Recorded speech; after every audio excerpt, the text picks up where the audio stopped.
Hey folks, welcome back to part 9 here. We're going to talk about threat modeling. So what is threat modeling? Well, it's a way of identifying and predicting threats that could occur to a system or an architecture. So these issues are then identified through threat modeling. You want to then categorize them, analyze them, and determine the priority for those threats and mitigation steps. There's two ways of really thinking about threat modeling. There's the pre-deployment, which is really around the defensive approach of trying to identify threats before the system goes live. And then there's post-deployment, which is really kind of thought of more around more like threat hunting, where the system's up and running, it's operational, it's in production, and you're really trying to identify what are any changing threats that may be in the ecosystem that we need to be concerned about. And so, as I mentioned, the goal of threat modeling is really to predict those threats that are that may impact the system, and then reduce the number of security defects, based on finding those threats. And threat modeling, if done appropriately, especially in the pre-deployment stance here, is that it's going to reduce cost in the sense that if you're identifying vulnerabilities and you're identifying threats up front, before a system goes into production, you're able to layer in the security controls at that time to ensure that those threats don't actually materialize, as opposed to identifying them later on when it's much more difficult to try to address those issues in production. So there's a couple different ways of identifying threats. You can think of it from an asset-oriented threat. So you can think about the data that you own in your system and what are the specific threats to that data or the other assets. Maybe you have systems that you're concerned about. Maybe it's the personnel or the network itself. But you want to take a look at the threats that are specific to the assets. Then another way of thinking about threat modeling or identifying threats is through the attacker view. And what this means is you're trying to look at the most likely types of attackers that are specific to your organization and try to understand what are their motivations, what are their goals, what are their means of being able to attack the system. And that'll help you identify the threats that are specific to those attackers. And then there's software-oriented threats. So these are the threats that are specific to the software that's developed by the organization. Now, there's a couple different ways of trying to identify threats. Probably the most popular one, and if you're familiar with security, then you're going to probably have already heard of STRIDE. And that stands for spoofing, tampering, repudiation, denial of service, elevation of privilege. And so STRIDE is a very common way of trying to identify threats. You're going to look for threats that impact spoofing, or threats that are related to tampering or repudiation, which is, being able to basically impersonate somebody else. Maybe there's threats to the availability, so through a denial of service and so forth. And you're going to look through those threats and categorize them through the lens of STRIDE.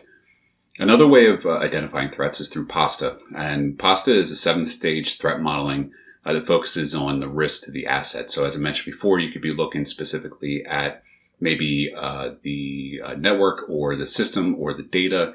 And you're going to define the objectives, define technical scope, application, decomposition and analysis, threat analysis, weakness and vulnerability analysis, attack modeling and simulation, and risk analysis and management. And so it's a much more in-depth approach to identifying the threats as opposed to STRIDE. And then VAST is a visual, agile, and simple threat, which is basically a way of integrating threat modeling in the agile environment. So diagramming a threat model is basically doing something very similar to creating an architecture diagram. So you're going to put all your components on there that are related to the system. You're going to create boundaries that show the different divisions of the either the network or where an account has access through maybe the internet or something to that effect. But you're basically going to put down your what we would call stencils, which are going to be specific to the parts of the system. They're going to be web application servers, database servers, browsers, web services, and so forth. And you're going to show the interaction between those, whether it's through HTTPS or IPsec, and other types of interaction. And the goal here is really to draw a picture that shows what the system looks like.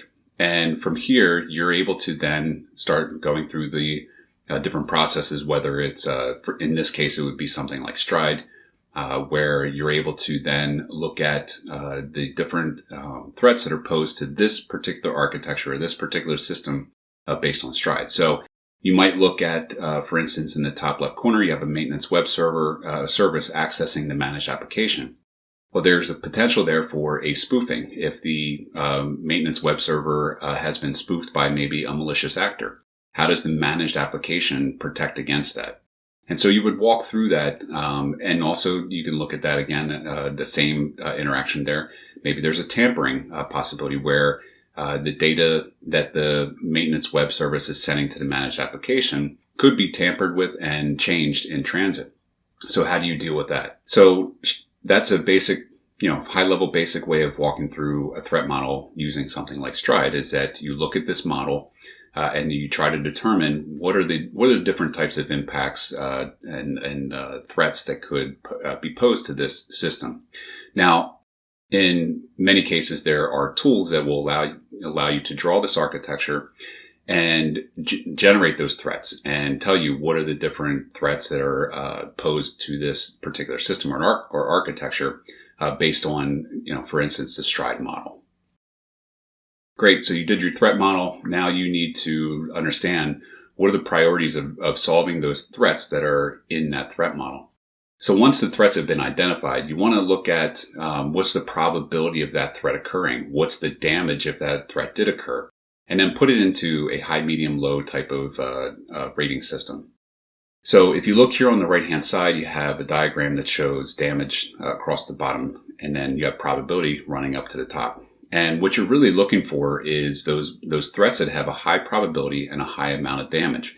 So you may have something that could potentially corrupt or steal data from your database, and it's an unauthenticated access, so the probability is high. It's open to the internet. So that's going to be a high probability and high damage to an organization. So therefore, those are the ones you want to focus on first. Whereas opposed to maybe some that are very low probability, very low damage, maybe there is a development environment in the network that is not internet accessible. There's only a handful of accounts that have access to it. And the information that is on that development environment is not sensitive. It's not PII. It's not critical data. So therefore, the threats that are posed to that particular system are very low because the probability is low. The ability of somebody to actually do something is low. And even if they did, the damage would be extremely low as well. So that's a basic way of looking at, the threats that are identified. How do you rate them and how do you try to tackle them and prioritize them?